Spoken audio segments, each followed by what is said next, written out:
Welcome to Artificiality, brought to you by the founders of Sonder Studio. Artificiality is a podcast dedicated to understanding the emerging community that is humans and machines. We take the latest in the human side, decision science, psychology, and design, and put it together with advances in artificial intelligence and big data so that you can understand how to work better with machines and your fellow humans. We founded Sonder Studio to help people be more human in the age of AI. We're on this learning journey too, so we strive to find the frontiers, to ask the best questions, and stay curious. We interview some of the top minds working at the intersection of humans and machines and make sure we have a few laughs along the way. If you enjoy our podcasts, please subscribe and leave a positive rating or comment. Sharing your positive feedback helps us reach more people and connect them with the world's great minds. We humans make a lot of decisions, apparently 35,000 of them every day. So how do we improve our decisions? Is there a process to follow? Who are the experts to learn from? Do big data and AI make decisions easier or harder? Is there any way to get better at making decisions in this complex modern world we live in? To dig into these questions, we talked with ourselves. We recently published our first book, Make Better Decisions: How to Improve Your Decision-Making in the Digital Age. In this book, we've provided a guide to practicing the cognitive skills needed for better decisions in the age of data, algorithms, and AI. Make Better Decisions is structured around 50 nudges that have their lineage in scholarship from behavioral economics, cognitive science, computer science, decision science, design, neuroscience, philosophy, and psychology. Each nudge prompts the reader to use their beautiful big human brain to notice when our automatic decision-making systems will lead us astray in our complex modern world and when they'll lead us in the right direction. In this conversation, we talk about our book, our favorite nudges at the moment, and some of the great minds who we have interviewed on Artificiality, including Barbara Tversky, Jevin West, Michael Bungay-Stanier, Stephen Fleming, Stephen Sloman, and Tanya Lombroso.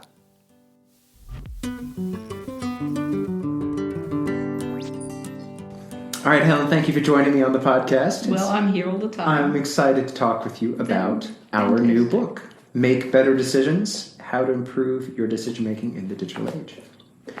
I'm going to start with the question that we like to ask other people. What inspired you to write this book? The pandemic. Well, seriously, a couple of years ago when we were wondering how we were going to cope with all of these children living in our house the whole time, I took time to really research something that had always mattered to me around making decisions and making good decisions. And what became really interesting to me, and so interesting that I just literally could not put it down, is how there needed to be something that integrated all of this fabulous science around decision-making with what was happening in the world of data and AI.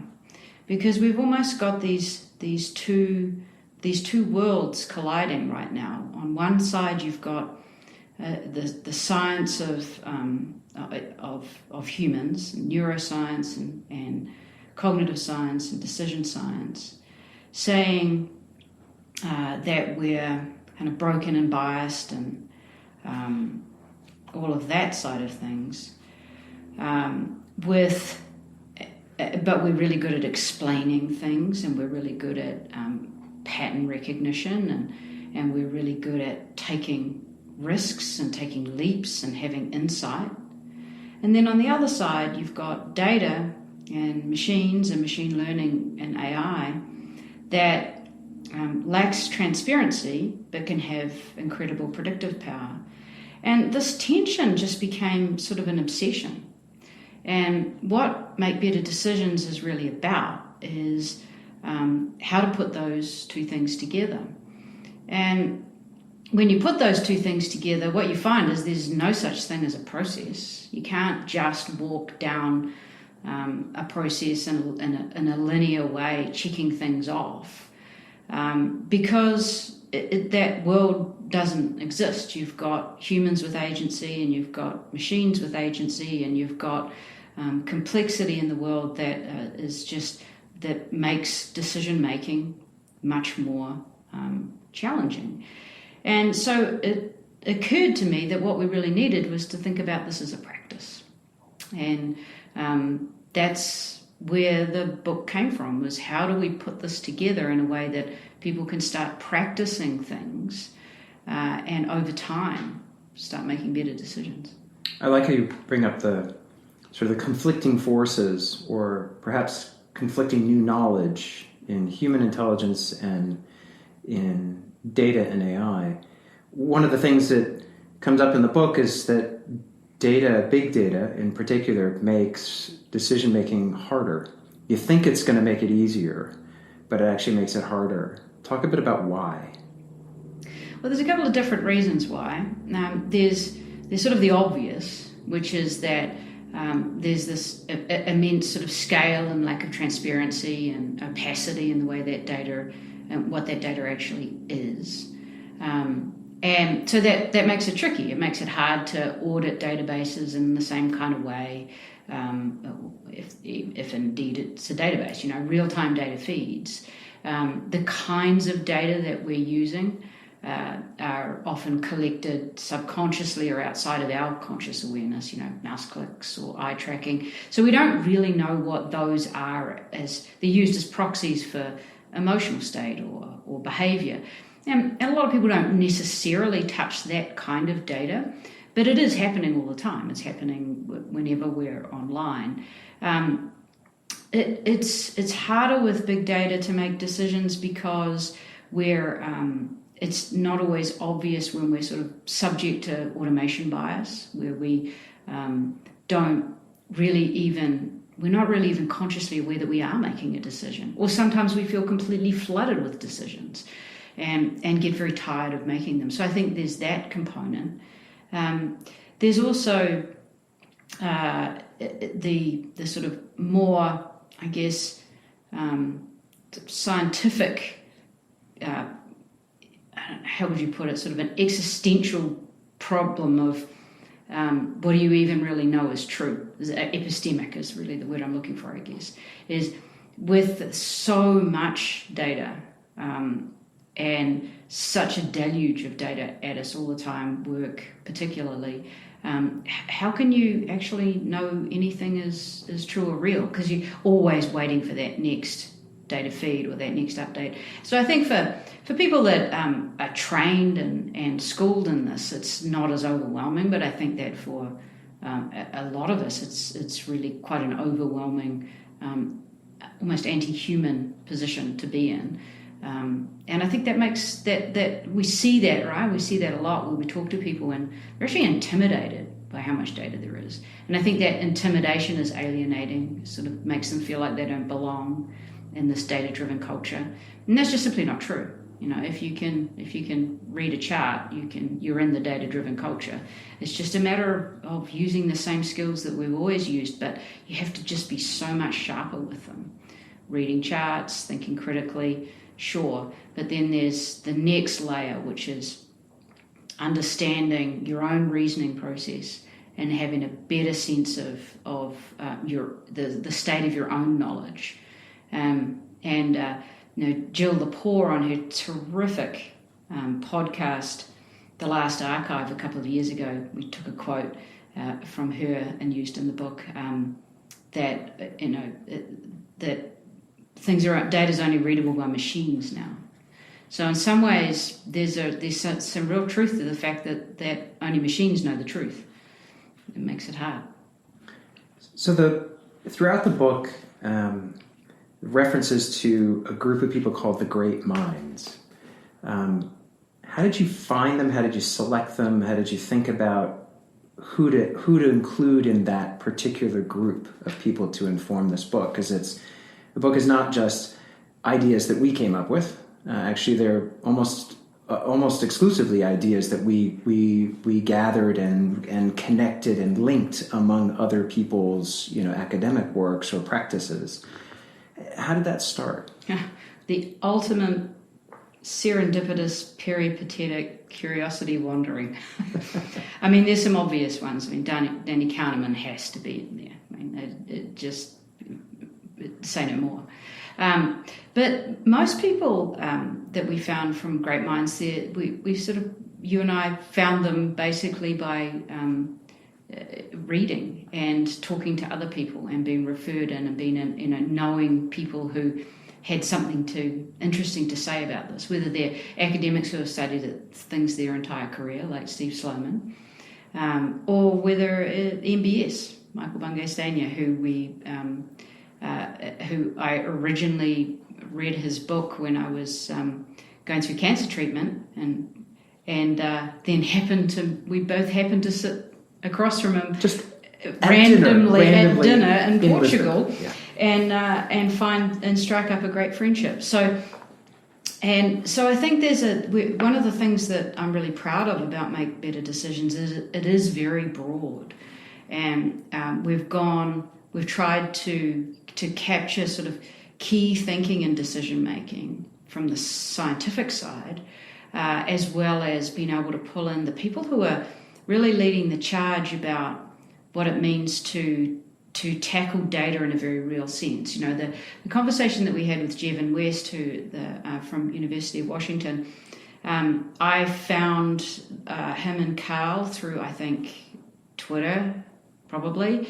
But or maybe Calling Bullshit was in a New York Times article, I don't know. But it piqued my interest because their course and book on calling bullshit, which is basically how to look at data and how to think in the digital age, sort of a refresh of critical thinking. It's a very popular course out of University of Washington.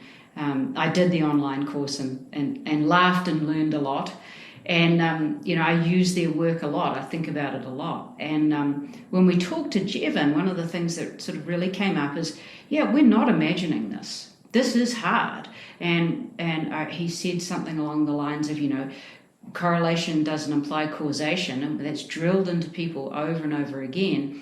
And yet he was able to tell a story at the very start of COVID about how a number of epidemiological studies, people had made that exact mistake. And it makes you realize you can't just print out a list of rules and put them on the wall in front of you, in front of your desk, and expect and sort of naturally be a quote-unquote rational decision maker. That's just not how people work. So our great minds, which I think was your term, I think we sort of come up with that on a walk somewhere. Our great minds are people that we've either talked to, or people we know, or people that we admire from afar who have made a great contribution in this space. One of the other things that really strikes me about decisions is, and people may think that there's actually some really obvious great minds missing. Richard Thaler would be one, because when you write a book called Nudge and you talk about decision making, you sort of expect to be in a book about decision making that includes 50 nudges. But the thing is that this is really more recognizing that decisions aren't. Yes, a decision in terms of decision science is a specific alternative that's been crafted for you. A yes or a no or an either or a this or that or an if or a then. But the reality is that most of our decisions don't come to us like that. Most of our decisions are sort of, they almost sort of creep up on us, and they're mixed up with our goals, and they're mixed up with other things that go into the pot. And they're more complicated than just should I do this or that.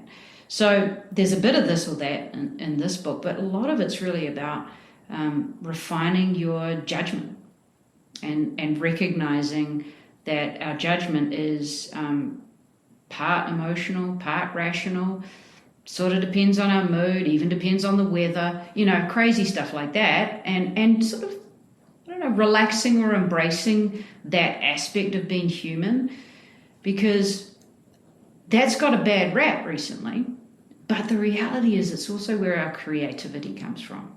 And so if we're too fixated on, checking our cognitive biases, we'll fail to come up with something new. And nothing's more important in the digital age than maintaining our creativity.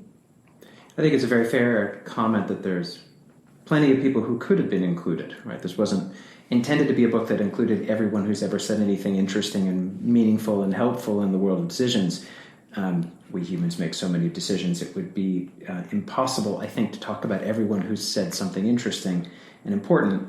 I do think it's interesting, you talk about Thaler and about nudges, and the book is structured around 50 nudges. And in the book we talk about how it is intended as a practice, not as a process. And I think we came to that through the practice or the delivery of our workshops around decision making. And we see there's always someone who walks in expecting to have a 4-step process. And if you do this, this, this, and this, then you're going to have a great decision. And it became very frustrating because you realize that there is no process, that you have to get nudged to improve your practice in some way and grab onto a nudge that's helpful to you in the moment, or grab onto a nudge that you really want to focus on.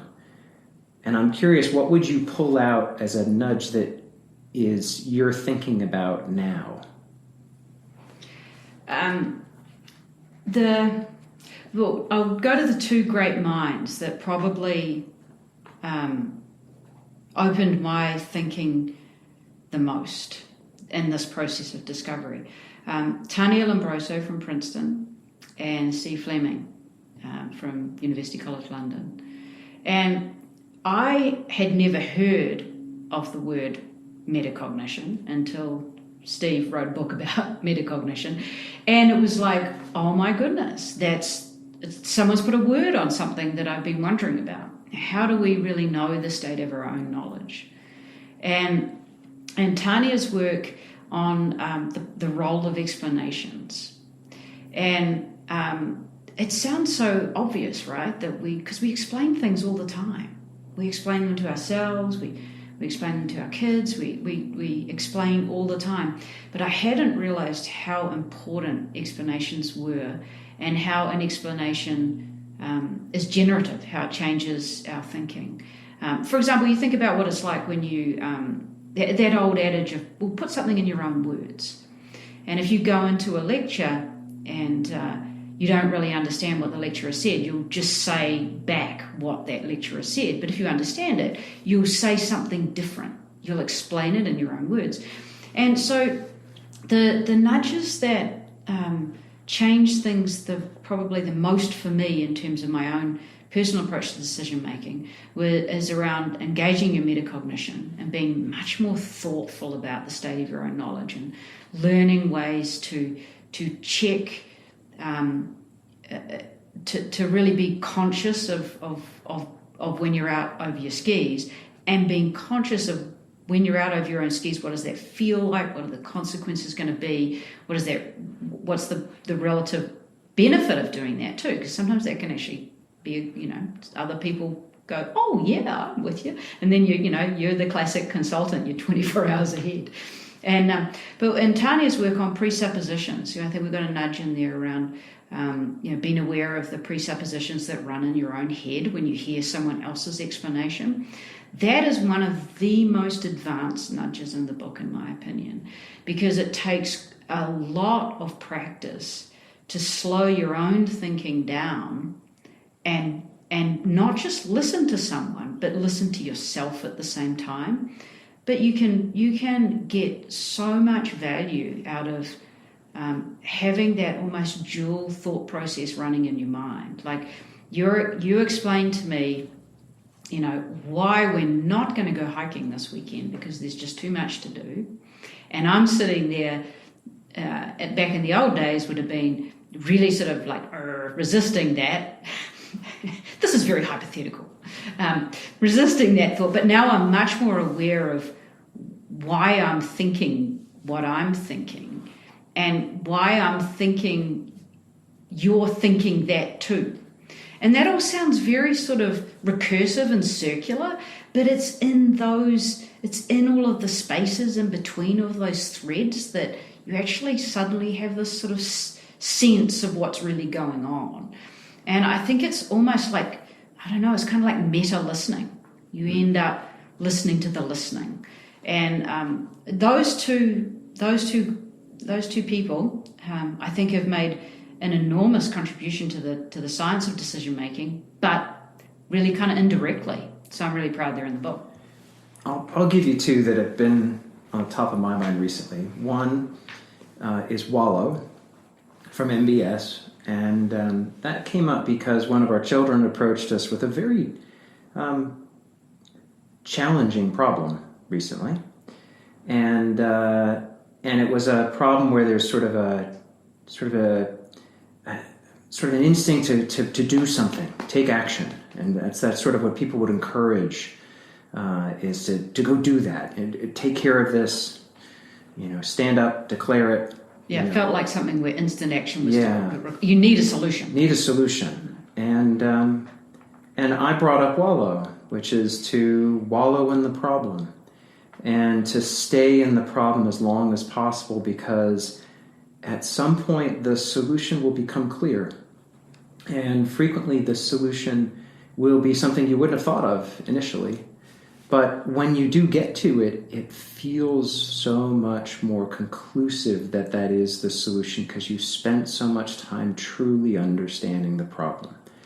And I don't know how often MBS uses the word wallow, but he used it on the podcast, and we grabbed that one, and thank you, Michael, for that. We appreciate it. But it was it's a fantastic nudge to just, and we use it quite a lot with people, because we are wired as humans. I know I'm using that crazy term wired, but we have evolved to make decisions quickly, because at times it benefits us.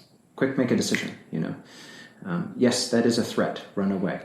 But so it's hard for us to stay in the problem. We're also socially conditioned to come up with solutions. Yeah. It's embarrassing to not know. Sure, and you're the hero if you have the solution. And you look like you're kind of, stuck in the mud if you're actually just spending a lot of time literally wallowing in the problem.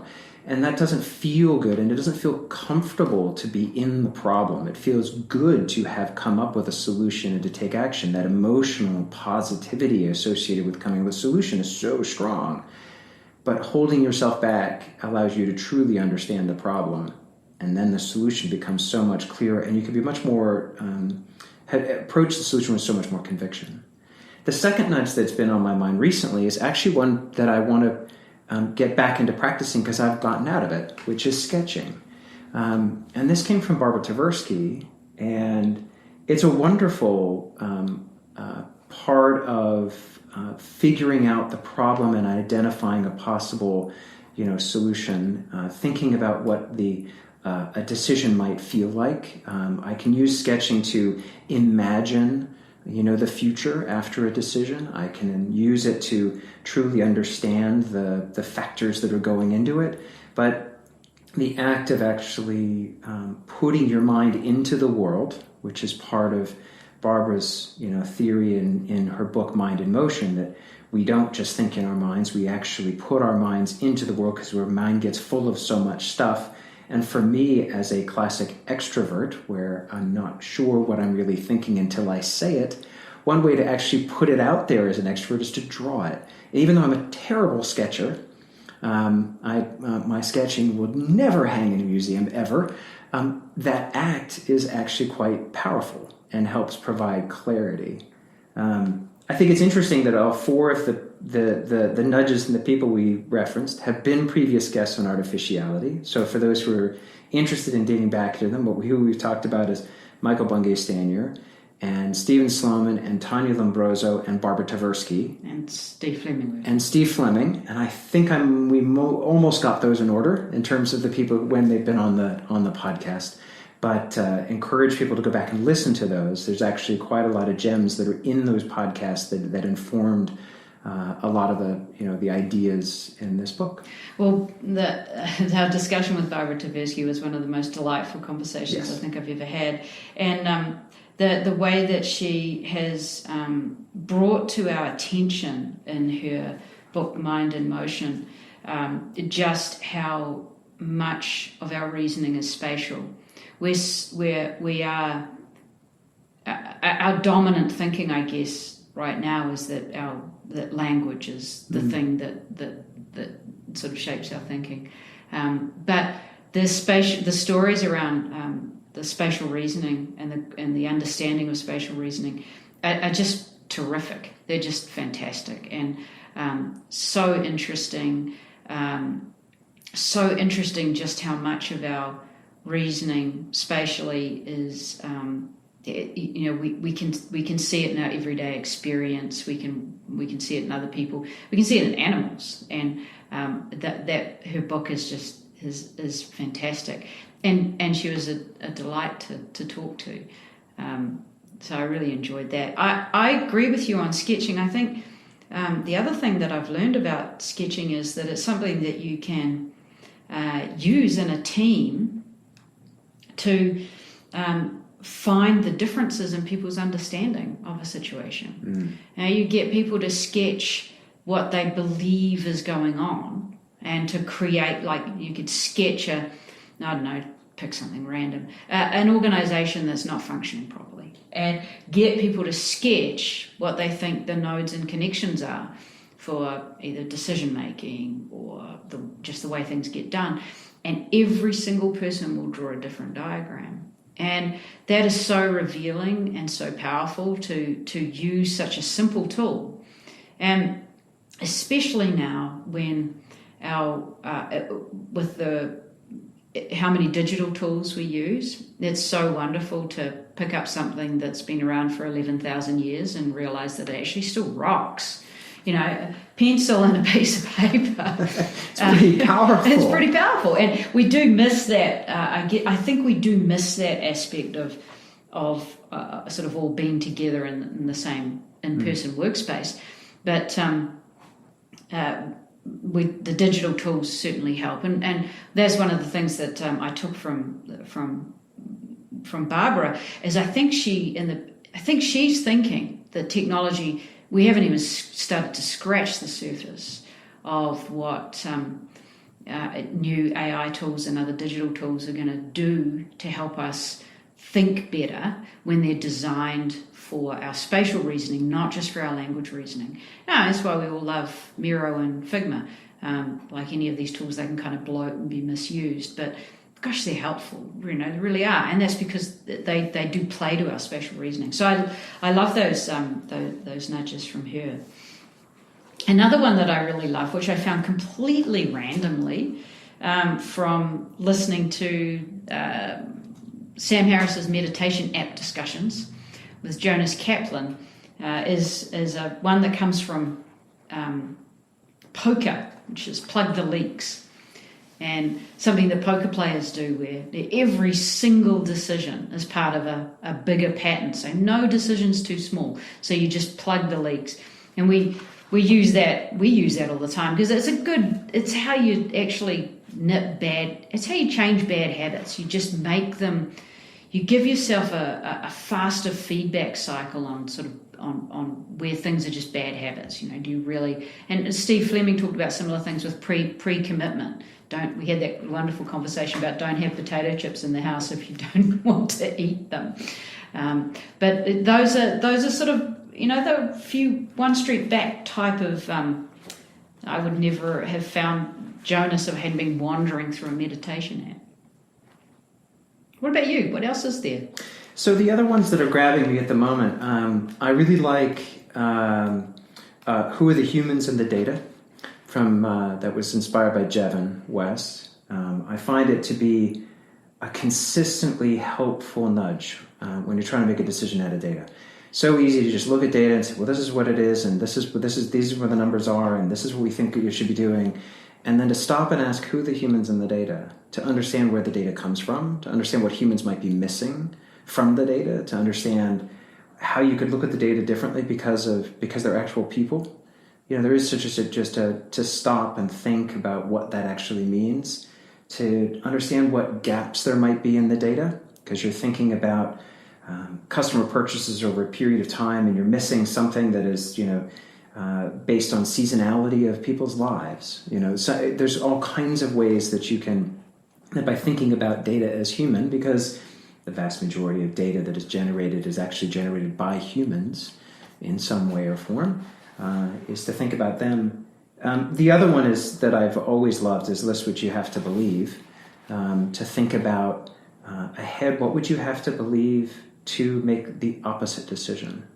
And I've always found that to be powerful because it helps push against the decision you're making to help really solidify, yep, this is the decision I'm going to make because here's all the things that would make me believe the opposite.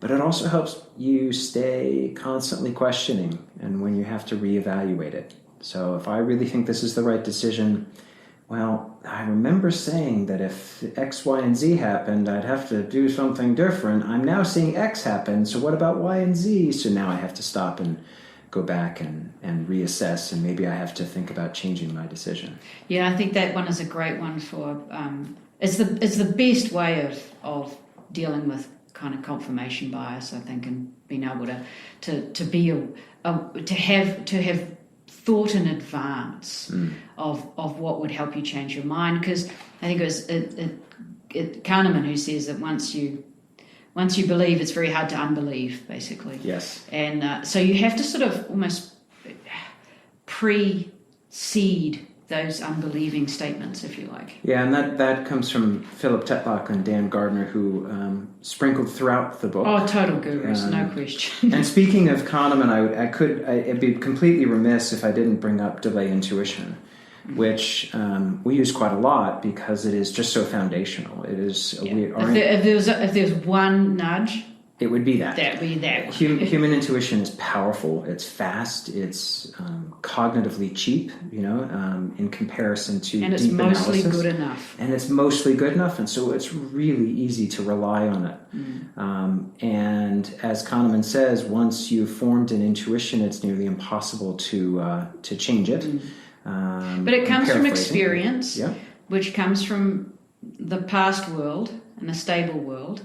And as the world gets more complex and effects are non-linear and less the same as they were in the past, intuition is more problematic. So you're right. Delay intuition is if you had to put one nudge at the very top, I think you can't go past that one. Yes, we do, and I think we're getting better at that. We call each other out on that. Hey, delay intuition.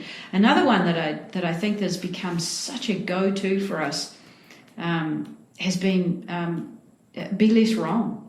Is Adam Grant, right? Very much so. And it's really, Adam Grant's work was finding that because I think he reproduced some work from Philip and from Tetlock and Gardner, and found that the people who did the best forecasts were the ones who didn't focus on how to make their forecasts more right. They focused on how to make them less wrong, and it sort of tees off another thing that we're much more likely to do now, which is being really mindful about what era you prefer, and that's a Tetlock and Gardner idea as well. Is which way do you want to be wrong? Do you want to fail to predict the predictable, or the other way around? So even just recently we've been thinking about that on decisions around which we were taking a vacation a week or so back, and unexpectedly a major road was closed, and we had to try and figure out what we were going to do with the rest of the day and how that would have downstream consequences for the rest of the vacation. And then it was very much, well, would you rather be stuck here not able to do X but still getting to do Y, or would you rather spend more time in the car but be ready to? And so that sort of, how do you want to be wrong, being less wrong, I think as you get older that one's an easier one to do because you've just got more experience in what being wrong actually feels like. And I find it to be empowering though, because if you're constantly judging your decisions, measuring your decisions based on how right you were, you're aspiring for something that is essentially impossible. You can't always be right. And right is almost this elusive target because you can't prove the counterfactual. So it can feel so frustrating. Whereas being less wrong, when you're just a bit less wrong, that feels good if that's your objective. And so I find that to be empowering, I think, Adam, for that. Like you can actually just say, I'm just being a little bit better, which I think kind of comes back to the title of the book, is that we're focused on making better decisions. not perfect decisions, not always right decisions, not the decisions that are going to make your life absolutely, wonderful. It's just making better decisions, and going through that practice and thinking through these nudges hopefully allows just a little bit better. And if all you do is just a little bit better every time, then that's progress, and hopefully makes people's decision making better. That's the goal. That's the goal. All right. Well, thank you for joining us on the podcast, Helen. Well, thank you for allowing me into your office. And thank you all for listening. We really appreciate it. Please check out the book. Make Better Decisions is available today in print and ebook. And we would love for you to grab a copy. Please leave an honest review on Amazon and Goodreads. That is very helpful. And reach out with any questions. You can find us. The book site is mbd.zone. Our business website is getsonder.com. You can reach us at hello@getsonder.com. And reach out if you have any questions or thoughts or want to chat any more about the book. And of course, the book is on Amazon. Yes, the book is on Amazon, and it is available to purchase today. It's better than solid state.